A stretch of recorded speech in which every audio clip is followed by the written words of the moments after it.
Right now, we're joined at the library desk by two of our transit experts, Jim Aloisi, former Transportation Secretary for the Commonwealth of Massachusetts, and Chris Dempsey, who served as Assistant Transportation Secretary, both under Deval Patrick, the former governor. Thank you very much, gentlemen, for coming in. Thank you. Do you know the last time that Chris and I were together? A long time ago, right? I think May of 2021. Wow. Did you write that down, Chris, in your book as an important anniversary date? Yeah. Well, you had to take a step off because you were running for office, so you couldn't be on. Right. But now you're back. He was biking for office. He was biking. Sure. So now we're back. I think back then we were the transit nerds. We were. We've been upgraded to the transit experts. That's right. You can't get to expert. We're older now. We're not Yeah, that's nerds right. You're not nerds anymore. Okay. All right, so, if you had asked me 10 years ago what one of the driving local issues in a mayoral race would be, I don't think that I would say bike lanes. Is that a pun? That's driving issue? Yes, as Menino said, the car is no longer king. That's right. But we're still battling it out. And I also, I always like to kind of give a little set the table moment that some of the things we take for granted in life actually had to be birthed. They have to go through things and see how they're working and how they're not working. And so we're sort of really at the beginning birthing of bike lanes around Massachusetts and Boston. But Chris, I want to start with you because I see you most often on a bicycle of anyone I know. I biked here today. And stopping at red lights, which I also want to, I watched him. I watched him while I was having lunch one day, stopping at red lights. That's very impressive. That may put you back in the nerd category, I'm not sure. Yes, and getting groceries and carrying them home on his bike. So what's the status, do you think, of how the bike lane is playing in the discussion? I don't want to ask you to take a side here for the mayoral, but it's, it's always a push-pull. What do you think the status of the bike lane conversation is as we enter into the mayoral election? Well, streets are always a source of conflict in terms of how we use this space. The former New York City Transportation Commissioner, Jeanette Sadi-Khan, titled her book Street Fight because of the sort of hand-to-hand combat that sometimes occurs in public meetings around what we should have on a street, parking versus bike lanes versus travel lanes. I think this is an important election because we have made it an issue, or the candidates have made it an issue. I don't think anybody should be surprised that Mayor Wu has advanced many bike lanes throughout the city. She ran in part on doing that. More recently, she's sort of toned some of that back a little bit, and I think shown that she's not ideological about it, but still pushing forward. And I think Josh Kraft is seeing that this has been a source of tension in some neighborhoods, and that there are some voters out there, I happen to think they're a minority, but some voters out there that would like to see that progress rolled back, that would like to see more space allocated for driving, and he's trying to win their votes as part of this campaign. What do you think, Jim? Well, so I'm a transit user. I don't ride a bike for my own safety because I haven't done that in a long time. But I support the introduction of safe, protected cycling lanes throughout the city and throughout most of the metropolitan cities. The streetscape is a finite, publicly funded space. It doesn't grow. So, you have children, you teach your children how to share when they have finite goods, whether it's toys or whatever. We all have to share this finite space called the street. And for too long, I think we just assume, that the streetscape should be delegated or relegated exclusively to automobility, whether it's parking or driving. And the answer in a dense urban environment is no, right? We have to give some rights to folks who want to bike safely, to folks who want to have a bus that runs better and want a dedicated bus lane, to pedestrians who want to walk safely. And so I'm very much, look, we're in the beginning, the second quarter of the 21st century. We have to think differently about urban mobility and urban access. And more people want to bike, but they want to bike safely. I think it's a foolhardy issue, frankly, to run a mayoral campaign on, but good luck with that. I just think we have to begin to get people used to the idea that public spaces should be shared fairly, and when they're shared fairly, they should be built safely. And I don't see anything controversial about either of those propositions. So let's do a big picture look at the MBTA. You know, we had a story in the Globe today about how the Orange Line is going up to 55 miles an hour, and Phil Eng, the guy that runs the team now, is very excited about that. Then we had that mess up on the Blue Line, where I guess the steel cable caused this mess on the Blue Line. You saw everybody walking around the tunnels there. But overall, what do you think? Are we? It seems like we're making progress, but I don't know. I think we're definitely making progress, and I think the general manager gets a lot of credit for that, not just him, but the team that he's put together. And I also think that the Healy-Driscoll administration gets some credit for supporting the general manager. Every time that I interact with them, I'm hearing about the faith that they have in General Manager Eng and the resources they're allocating. It's like a phenomenon. We call it the Ted Lasso of the MBTA. So, people on Twitter call him Train Daddy. Train Daddy. I like that. And so, you know, the T's issues are more complicated than what just one person can solve, but he's really a leader and a symbol of the turnaround that I think is happening. But of course, with much, much more work to do. You talked about the Blue Line, Jim's favorite line as a East Boston My favorite line is native. in Revere. We never had a problem growing up. I don't ever recall a problem with the Blue Line. Yeah. So for years when we were in government, the Blue Line was sort of the new shiny line that was working pretty well. But those improvements are now, 20 or 30 years old at this point, and so they're starting to get a little creaky, and not everything's working perfectly over there. But in general, I think the trend is in the right direction. I think one of the headwinds here is that we still haven't seen the return to downtown life and downtown office work that we had pre-COVID. And it will be important for the T to continue to show that it's a reliable system as a way to help invite and encourage people back downtown. I think the T's better than it's been in a while. There's a lot to do. I'm not one of these folks who engages in adulation of individuals. I think that's just the wrong thing to do and a mistake, right?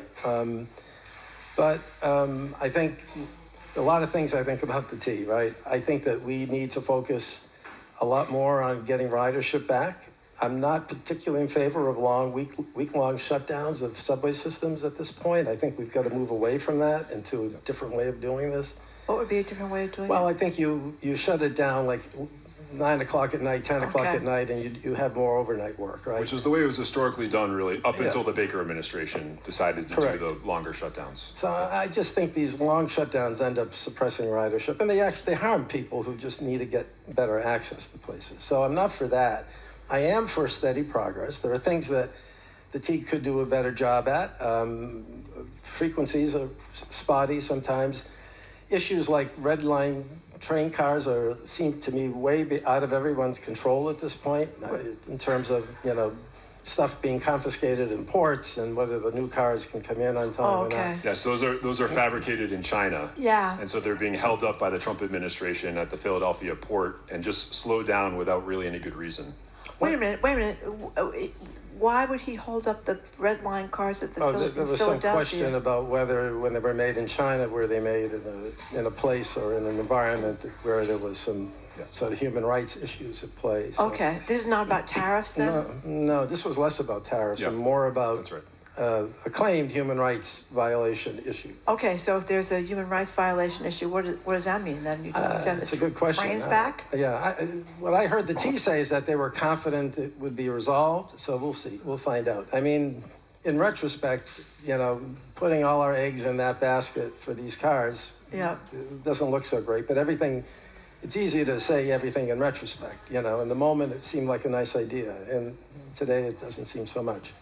You mentioned you're not into adulation of one person, even though we call him Ted Lasso of the T. But one of the things, and maybe because as I was a reporter for so long, I viewed the T as a very secretive operation. You could never find out what was going on over there. Then you have these stories where you have some crazy thing like the cash room, wherever the cash room was, people running around, cooking cheeseburgers in their flip-flops and shorts and cash disappearing.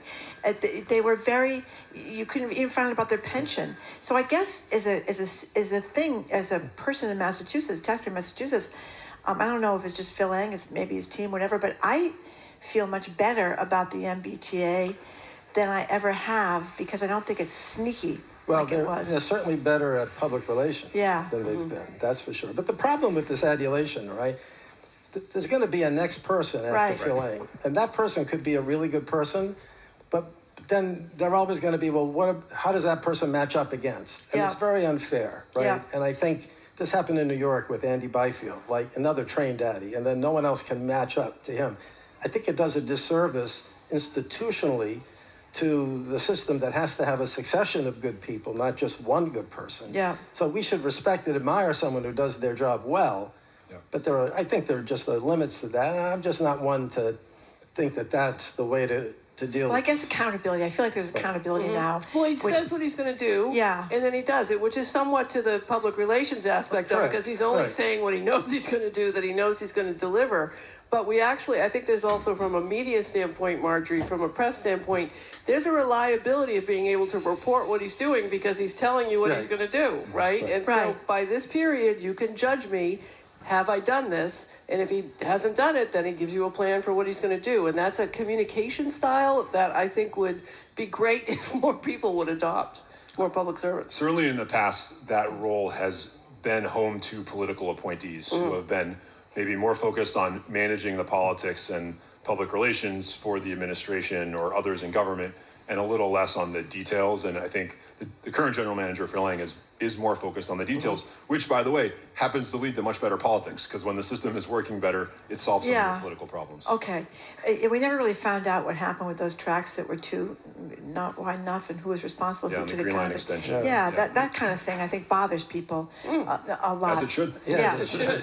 But you're very upset about Cleveland Circle. I Cyril am. My Connell. entire Why don't you life. tell people about my your entire concerns? life since I was born in 1961, Cleveland Circle and Brookline has been a challenge. I missed the ground round. I missed the movie theater. I have visited friends there when I was in college, always taking my life in my hands. I played softball in that field that's right adjacent to there.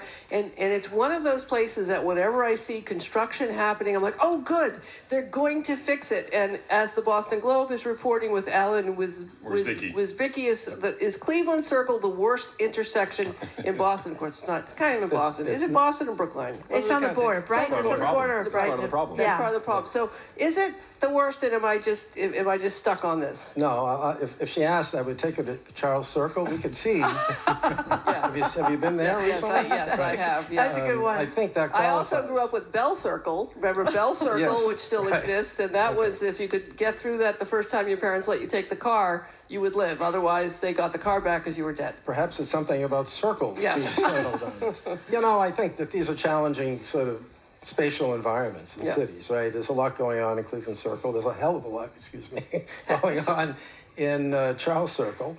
And again, I think we have to, this is a good example, going back to the bike discussion, this finite space, and it's accommodating a lot. The T, people who want to bike, people who want to drive, people who want to park. College students. And it's very challenging for a city. That's why I really object to people taking the mayor on this issue. It's like, really? How easy do you think it is to manage that finite space in an urban environment where you have multiple stakeholders who have the view that they should have a priority over the next person, rather than work together collaboratively, right? Everyone has the view, no, this is mine and I'm entitled to it. It's hard to get people out of that mindset, frankly. That's a behavioral thing that someone else is going to have to deal with. But I do think we need to figure out how to engage people in a conversation about best practice and deploy that in ways where people can gradually get accustomed to new ways of thinking about urban space. Well, let's talk about what's wrong with it. What's wrong with Cleveland Circle? You live near there. Yeah, so a lot of this actually comes down less to By the way, infrastructure. it's at the end of the sea line, yep. right? And And there's no circle there either. used to Well, be. it used to be. You can still see it. Okay. So I've got The circle's gone. It's on the ground. Okay. sort of 2 points here. The first is that one of the reasons we have not seen much progress here is that there are 3 different entities, all of which who have a veto over progress. So one is the city of Boston, but also the MBTA, which runs trolleys on the streetcars on the surface there. And the third is the town of Brookline. So Marjorie, you and I as Brookline taxpayers are not immune to criticism That's and fault right. That's for right. Cleveland It's Circle's our fault. current state.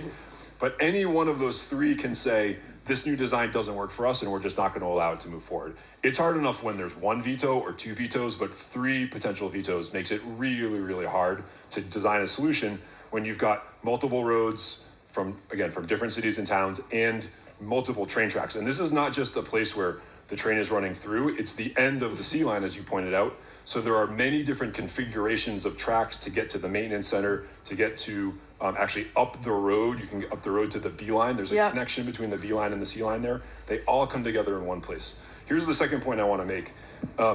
That layout, when it used to have a circle and was called the circle, was actually done by Frederick Law Olmsted and his firm. So, I didn't know that. So all of Beacon Street in the 1880s was sort of improved and upgraded from a country lane into the really grand boulevard that we have today. Huh. He had a really nice design, and the problem was that he was designing sort of right at the end of the horse and cart era and the dawn of the car Bike lane. Oh no, car. The bike lane. Actually, bikes came first before cars is an important point. But that design of the sort of elegant circle he had just didn't survive the era of the automobile because there was just too much conflict going on. So it got sort of redesigned, but probably ultimately in a worse way because there wasn't an ability to control all the vehicles. I want to add one glimmer of hope, a little less on the circle, but on everything towards Boston from the circle. When Olmsted laid out Beacon Street, again, the horse and cart era, he had a lane for carts, he had a lane for the trolley system and carts on the other side, and he also had something called the bridle path, which was literally for people riding horses on horseback. Oh my gosh. In the 1880s, right? Country gentlemen and women riding horseback. In the 1930s, as horses sort of gone away and the demand for parking increased, we converted all of that space into these very long parking spaces. They're like 25 or 30 feet long in some places. And there is now a proposal that is moving forward through a process that is going to actually restore a path in the middle of Beacon Street, right along the streetcar path, and preserve much of the parking because all you have to do is sort of shorten the parking spaces. Mm-hmm. So in hopefully 3, 4, 5, maybe 7 or 8 years, you will be able to ride a bicycle or jog or right down the middle or horseback, right down the middle of Beacon Street, all the way from Cleveland Circle to St. Mary's Circle. Wow, that's kind of cool. Something to live for. And Charles Street, I'm embarrassed to say, is Charles Street over by Mass General? Oh, that's Charles Street. Okay. Oh, yeah. And it's just all the Do you confusion. like all that? Yeah. It's very changing it's very one way of Charles. That was when I was at Emerson College. Changing the Charles Street to a different direction. I mean, people who live here their whole lives don't know how to navigate the area. It's really bad. I love the ground round reference, by the way, Sue. Oh God, I'm so glad. In the 80s, I was penny a pound night. You That's stand on the scale, your kid. and you're 64 pounds. You paid 64 cents It for was a great. kid's meal at the ground And round. remember you get the little Sundays with little hats on, the little face, little cherries. Yeah, I spent a lot of time at the ground. In that circle. At the ground round. So, Governor Healy's got this environmental bond bill. No, that wasn't the one I was going to talk about. The $300 million that she's got, this transportation bill. So she's got that going. But then we want money from the feds as well. And I'm wondering if we're going to get money from the feds because the feds don't like Massachusetts. I mean, are we in trouble funding going forward? I don't know that maybe they don't like Massachusetts. I don't think they share many of the values or priorities that we have in Massachusetts. When it comes to a variety of issues, including transportation, right? I think that's just the reality of it. If I were the Commonwealth, if I were any state, but if I were Massachusetts, I'd really be seriously thinking about weaning ourselves a little bit off of federal dollars and thinking about how to be more self-reliant. That's not an easy thing to do. We're blessed with the millionaire's tax. That's a good thing, but it's not nearly enough to deal with all the issues that cry out for funding.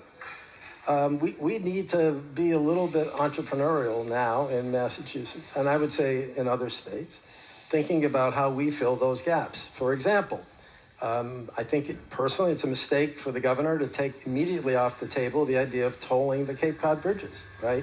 I think we're going to have a serious conversation in the Commonwealth of Massachusetts soon about road user pricing. Let's not call it tolls, let's call it pricing. Call it congestion pricing, whatever. What's happening in New York is a big success. It's reducing traffic congestion, it's raising ample revenue, right? That's a toll to come into the center of the city. It's a toll to come into the center of the city, Manhattan.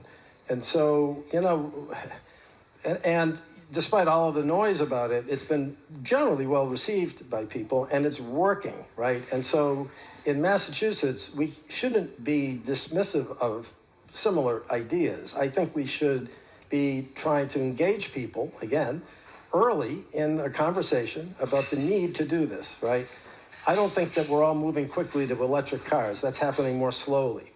But still, reliance on the gas tax as the only major revenue source is a big, big, big mistake. the millionaire's tax does what it does, but it can't do more. I think we need to have this conversation about road pricing, have it in earnest, have it now, and think about implementing pilots in the not too distant future. We only have a couple of minutes, a minute left actually, but we also call this congestion pricing that Charlie Baker didn't like, as I recall. So should we be tolling the bridges and have congestion pricing in Boston? Well, if you want to reduce congestion and improve safety and improve options, the answer is absolutely yes. And I understand the politics of that are extremely challenging. But if you look at the top 10 most populous regions in the country, the only one that does not use time of day pricing to get better traffic outcomes on its roads to reduce congestion, the only one that does not is Greater Boston. Every other one does in some form. The most successful program, of course, is in New York City, this new congestion pricing program. One of my favorite anecdotes from this is that many of the folks that run the Broadway theaters and entertainment in the Midtown Manhattan, ahead of congestion pricing, were saying, we're worried that no one's going to show up at our shows anymore. This is going to discourage our customers. After congestion pricing came in earlier this year, Broadway had its highest revenue, most successful season ever in the history of Broadway this year, this spring, late winter and spring. So it's not just great for drivers, it's also great for businesses and, of course, transit riders as well. All right, we've been speaking with Jim Aloisi, former Transportation Secretary from Massachusetts, and Chris Dempsey, who served as Assistant Transportation Secretary, both under Governor Deval Patrick. Thank you to both of you. Coming up after this quick break, just enough time for our Two More Things segment. I'm Sue O'Connell, in for Jim Browdy. She's Mark.